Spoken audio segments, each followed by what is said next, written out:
torque on a current magnetic dipole. I'll actually get into the concept. I'll just explain briefly what we are going to discuss in the actual derivation of this equation.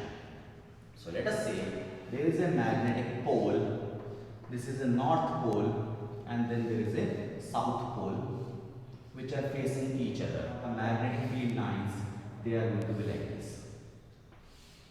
They start from the north and they go towards the north. Sorry, they will go towards the south. Now, in this one, if I put a conductor in between those two magnetic poles, let us say this is my conductor.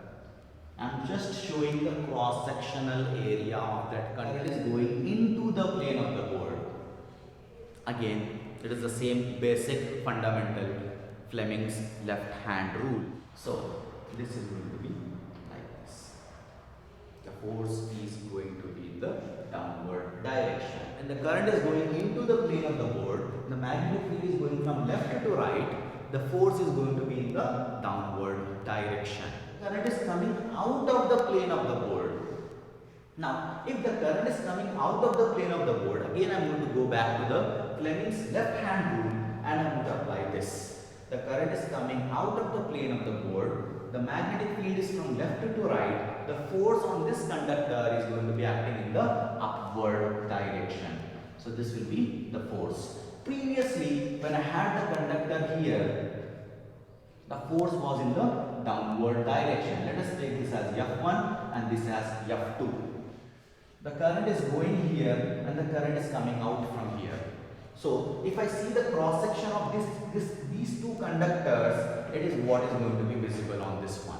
So what I am going to see here is force F1 is going to act in the downward direction and the force F2 is going to act in the upward direction. And when these two conductors are having that effect, they are going to be rotated in this way. They will be rotating in this way. These are going to rotate like this. So what we are going to have? We are going to have a torque on a current which are facing each other. Let us say this is the north pole and this is the south pole, and in between we have placed that current loop.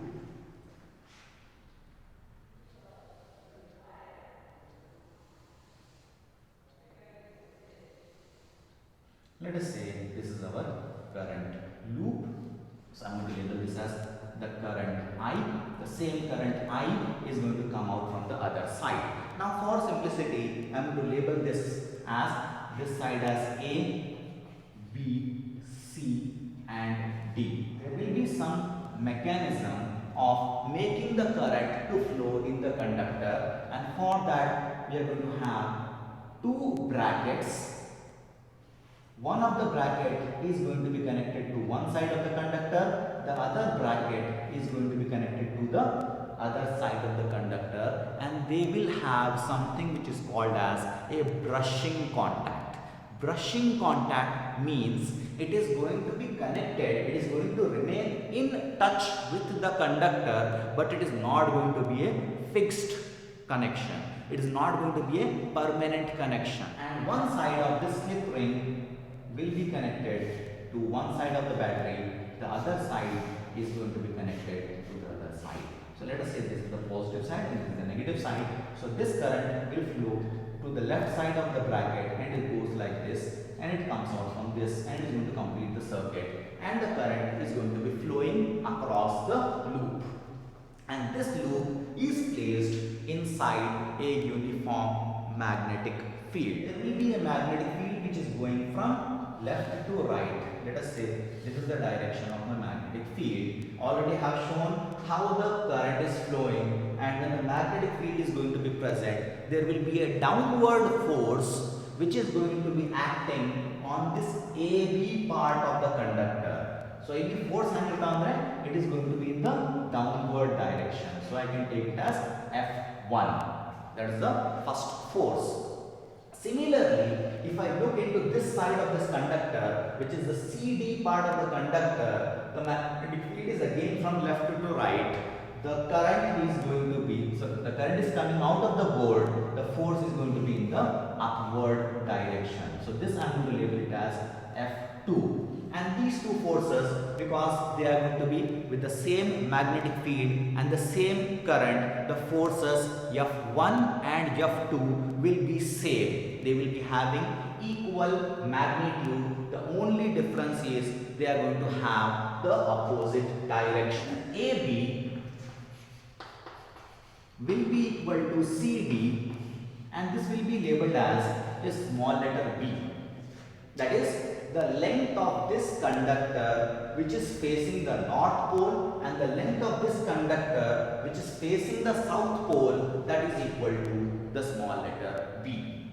Now similarly I can take these two sides also, that is AD equals to BC, and this will be labeled as the small letter A for the forces. First force is F1, which is acting in the downward direction, is going to be ILB. Now we know that the current flowing here is I, no issues with that one. The length of this conductor, because we know that this part of the conductor BC and this part AD, they are going to be parallel to the magnetic field, and if some conductor is parallel to the magnetic field, it is not going to get affected by the magnetic field. If it is perpendicular, if it is at an angle, then it is going to get affected. So now what I have here is this part BC is not going to affect us, this part AD is not going to affect us. I am looking for this force F1 which is acting on this AB part. So this AB, we know the length, it is equal to B. So I am going to replace this L with the small letter B, and the magnetic field is constant between the poles. So I am going to just keep it as B. So it is IB into B. Similarly, if I want to write for F2, that is also going to be IB into B, because the current flowing on both the sides is same. B is the length of the conductor, because AB is also equal to CD, and that is equal to B, and the capital B is the magnetic field which is acting on both sides of that conductor. Net force, if I want to add, F1 is acting downward, F2 is acting downward, both are equal, both are opposite, they are going to cancel each other. So the net force on this loop is going to be 0. Torque is, I think if you can recall, torque is force into perpendicular distance. Torque is force into perpendicular distance. Now tau, I will take it as force. Now what will be my perpendicular distance? This line is going to become the center, and this conductor is going to rotate like this about that line. Now ಇಲ್ಲಿಂದ ಇಲ್ಲಿ ನಮಗೆ distance ಬೇಕಂದ್ರೆ from the center to this point B, ಅದು distance ಎಷ್ಟು ಇರಬೇಕು? that distance will be a/2. The force F1 is going to act on a perpendicular distance a/2 plus there is another half part of the force going to be F2 into a divided by 2. So we have the torque, that is the total torque which is going to be given by F1 into a/2. a/2 is the perpendicular distance on the left hand side, and a/2 is also the perpendicular distance on the right hand side. On the left hand side the force is F1, on the right hand side the force is F2. Now I am going to substitute the equations for F1 and F2. So this is going to be IB into B into a/2 plus IB into a/2. Now these two terms are same, and then a/2 and a/2 will be added. It is going to become a. So this is going to become IB into a, and if I write it properly, it is going to be IAB, and this capital letter A is equal to A into the area of this rectangle. Area of a rectangle means it is the length into breadth. Length yesterday, length is B. Breadth yesterday, it is A. So A into B. The equation number A be other, B be other. So A into B, I can write it as the area of the rectangle, and that I can write it as tau is equal to I into A into B. That is the equation for the torque. It is not perpendicular, then in that case what we are going to see the diagram as, this is the south pole, this is the north pole, this was the original direction. ಈ ಪ್ರಕಾರ ಮೊದಲೇ ಇತ್ತು. It was exactly perpendicular. So force F1 started acting in this way, F2 started acting in this way, and this was my center. ಈ side ಏನಿತ್ತು? It was A and B. ಈ side ಏನಿತ್ತು? It was C and D. So that was how the things were working. ಈ ಪ್ರಕಾರ ಇದ್ದಿಲ್ಲ ಅಂದ್ರೆ, let us say I'm going to change this direction, and it is going to be like this. ಈ ಪ್ರಕಾರ ಹೇಗಾಗಿತ್ತು? It was supposed to be like this, but it is now in this direction. This side is my AB and this side is my CD. The force is still going to be acting. This is going to be F1, this is going to be F2, but the problem is it is not going to be the complete force. Instead, it is going to be at an angle. Let us take that angle as theta. The angle theta nodidandre, what we are going to see here is this part.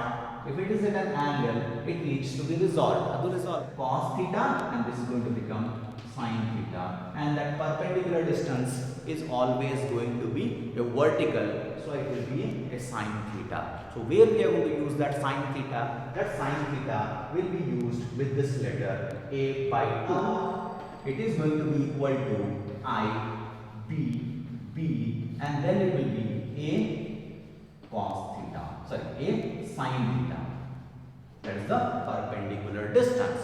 Again, if I want to write the same thing, because this addition a by 2 plus a by 2 is going to give me totally a, and that is going to be multiplied by sin theta, and that sin theta, if I am taking it here, again I can write it as a into b. I have taken it as a, so it will be I a b sin theta. So that will be the equation for the torque. Now we are going to introduce the concept of the magnetic dipole. So what is a magnetic dipole? Q into 2a was my electric dipole moment. Q is the source of electric field, and 2a is the dimension of that part which is producing the electric field. Same way, if we look into this equation, we have I into A. I is the source of magnetic field, and A is going to be the dimension of this loop. That is, the area of this loop is going to be that area vector. Another thing, if you can recall from first chapter, we had tau is equal to, that is the torque on an electric dipole, we had PE sin theta. Later on, which we made it as tau is equal to P cross E. If you apply the same logic, we are going to get the magnetic dipole here, and that is going to be tau is equal to, it will be represented by small letter m. That is the magnetic dipole. It will be B sin theta, and from the definition of cross product, I can write it as tau is equal to m cross B. And what is my m? M is equal to I into A. That is the magnetic dipole moment.